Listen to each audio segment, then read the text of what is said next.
Shri Sai Satcharitra. Om Kripa Sindhu Shri Sai Nathaya Namah. By reading each chapter of Sai Satcharitra, let us enlighten the spirit of Bhakti Bhav Chaitanya inside us. Chapter 16 and 17. These two chapters relate the story of a rich gentleman who wanted Brahmajanana quickly from Sai Baba. Preliminary, the last chapter described how Mr. Cholkar's vow of small offering was completed and accepted. In that story, Sai Baba showed that he would accept with appreciation any small thing offered with love and devotion, but if the same thing was offered with pride and haughtiness, he would reject it. Being himself full of Satchitanand, existence, knowledge and bliss, he did not care much for more outward formalities, but if an offering was made in meek and humble spirit, the same was welcome and he accepted it with pleasure and avidity. In fact, there is no person more liberal and benevolent than a Sadguru like Sai Baba. He cannot be compared to the Chintamani jewel, the philosopher's stone which satisfies desires, the Kalpatru, the celestial tree which fulfills our desires, or the Kamadhenu, the celestial cow which yields what we desire, for they give us only what we desire, but the Sadguru gives us the most precious thing that is inconceivable and inscrutable, the reality. Now let us hear how Sai Baba disposed of a rich man who came to him and implored him to give him Brahmajanana. This was a rich gentleman, unfortunately his name and whereabouts are not mentioned, who was very prosperous in his life.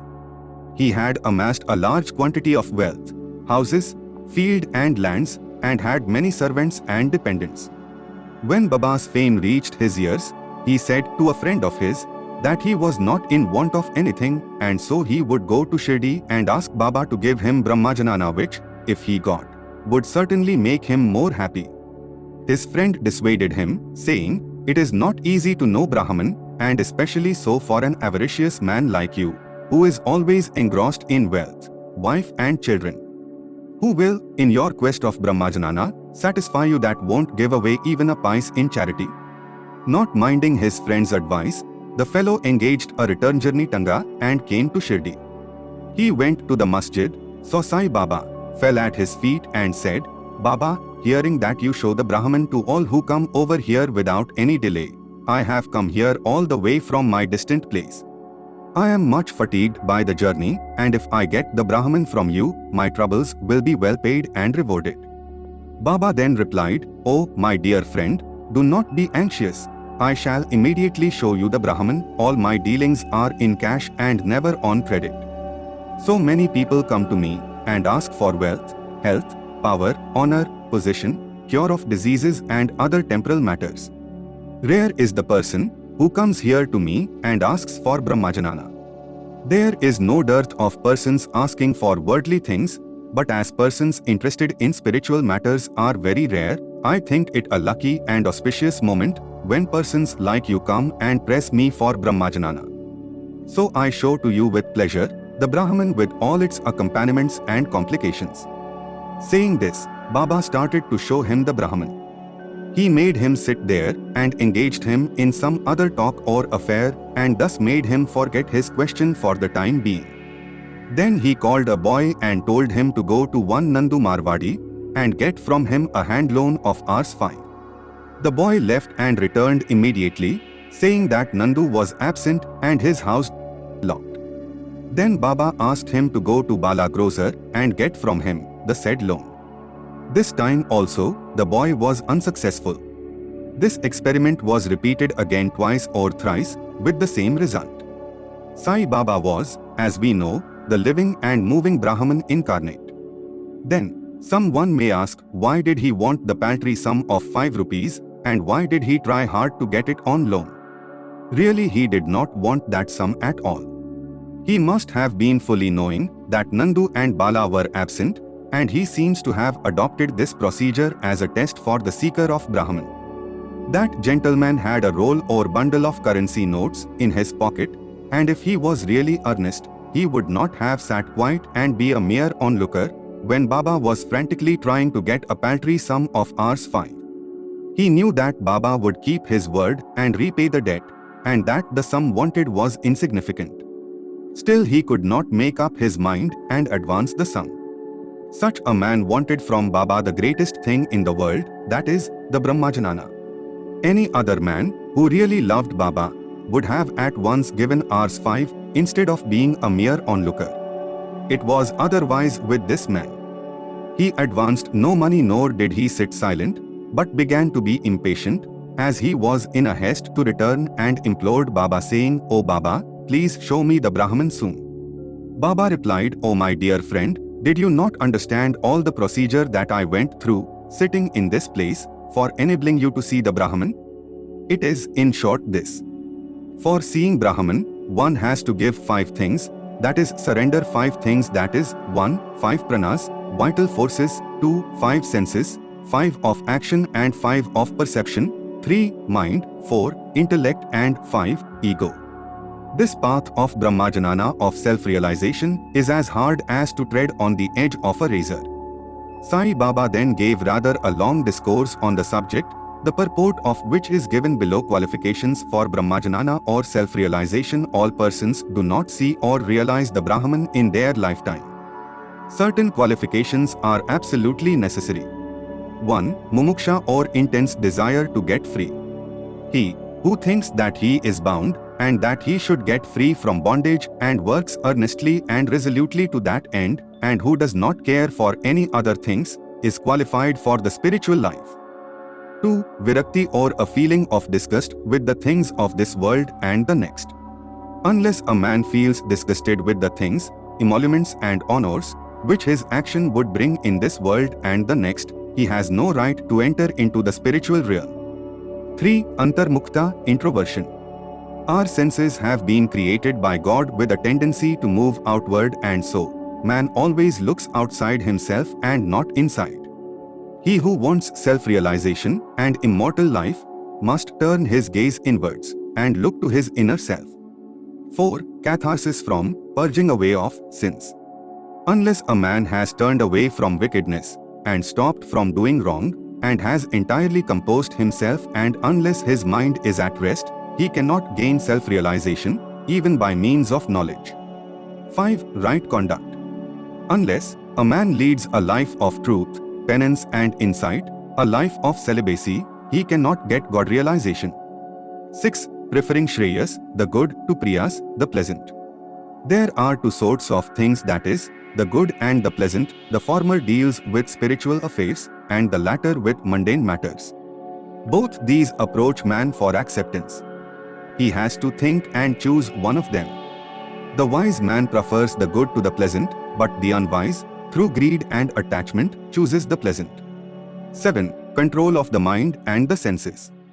The body is the chariot and the self is its master, intellect is the charioteer and the mind is the reins, the senses are the horses and sense objects their parts.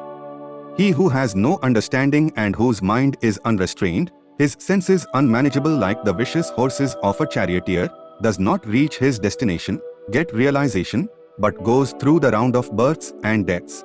But he who has understanding and whose mind is restrained, his senses being under control, like the good horse of a charioteer, reaches that place, that is, the state of self-realization, when he is not born again. The man who has understanding as his charioteer, guide, and is able to rein his mind, reaches the end of the journey, which is the supreme abode of the all-pervading Vishnu, Lord. 8. Purification of the mind. Unless a man discharges satisfactorily and disinterestedly the duties of his station in life, his mind will not be purified, and unless his mind is purified, he cannot get self-realization. It is only in the purified mind that viveka, discrimination between the unreal and the real, and vairagya, non-attachment to the unreal, crop up and lead on the self-realization. Unless egoism is dropped, avarice got rid of, and the mind made desireless, pure self-realization is not possible.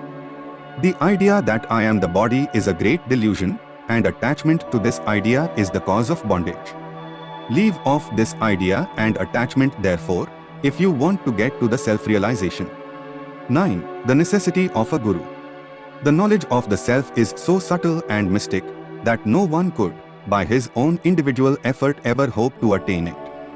So the help of another person teacher, who has himself got self-realization, is absolutely necessary. What others cannot give with great labor and pains can be easily gained with the help of such a teacher, for he has walked on the path himself and can easily take the disciple step by step on the ladder of spiritual progress. 10. And lastly, the Lord's grace is the most essential thing. When the Lord is pleased with anybody, he gives him viveka and vairagya and takes him safe beyond the ocean of mundane existence. The self cannot be gained by the study of Vedas, nor by intellect, nor by much learning. He whom the self chooses, by him it is gained. To him the self reveals its nature, says the Katha Upanishad. After the dissertation was over, Baba turned to the gentleman and said, "Well, sir, there is in your pocket the Brahma or Mammon in the form of 50 times 5, 250 rupees. Please take that out." The gentleman took out from his pocket the bundle of currency notes, and to his great surprise found, on counting them, that there were 25 notes of 10 rupees each. Seeing this omniscience of Baba, he was moved and fell at Baba's feet and craved for his blessings. Then Baba said to him, "Roll up your bundle of Brahma, that is currency notes. Unless you get rid completely of your avarice or greed, you will not get the real Brahma. How can we, whose mind is engrossed in wealth, progeny and prosperity, expect to know the Brahma without removing away his attachment for the same? The illusion of attachment or the love for money is a deep eddy, whirlpool of pain full of crocodiles in the form of conceit and jealousy. He who is desireless can alone cross this whirlpool. Greed and Brahma are as poles asunder. They are eternally opposed to each other. Where there is greed, there is no room for thought or meditation of the Brahma. Then how can a greedy man get dispassion and salvation? For a greedy man there is no peace, neither contentment, nor certainty, steadiness. If there be even a little trace of greed in mind, all the sadhanas, spiritual endeavors, are of no avail. Even the knowledge of a well-read man, who is not free from the desire of the fruit or reward of his actions, and who has got no disgust for the same, is useless and can't help him in getting self-realization. The teachings of a guru are of no use to a man who is full of egoism and who always thinks about the sense objects. Purification of mind is absolutely necessary. Without it, all our spiritual endeavors are nothing but useless show and pomp. It is, therefore, better for one to take only what he can digest and assimilate. My treasury is full, and I can give anyone what he wants, but I have to see whether he is qualified to receive what I give. If you listen to me carefully, you will be certainly benefited. Sitting in this masjid, I never speak any untruth. When a guest is invited to a house, all the members of the household and other friends and relations that happen to be present are entertained along with the guest. So all those that were present in the masjid at this time could partake of the spiritual feast that was served by Baba for the rich gentleman. After getting Baba's blessings, one and all, including the gentleman, left the place quite happy and contented. Special characteristic of Baba: there are many saints who, leaving their houses, stay in forest, caves or hermitages, and remaining in solitude, try to get liberation or salvation for themselves. They do not care for other people and are always self-absorbed. Sai Baba was not of such a type. He had no home, no wife, no progeny, nor any relations, near or distant. Still, he lived in the world, society. He begged his bread from 4 or 5 houses, always lived at the foot of the neem tree, carried on worldly dealings, and taught all the people how to act and behave in this world.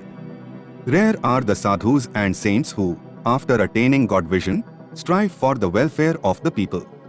Sai Baba was the foremost of these, and therefore, says Hemadpant, "Blessed is the country, blessed is the family, and blessed are the chaste parents where this extraordinary, transcendent, precious and pure jewel, Sai Baba, was born." Bow to Shri Sai. Peace be to all. The next chapter of Shri Sai Satcharitra will be available on our YouTube channel in the next 24 hours. Till then, stay tuned and do not forget to subscribe to Bhakti Bhav Chaitanya English and like and share the video.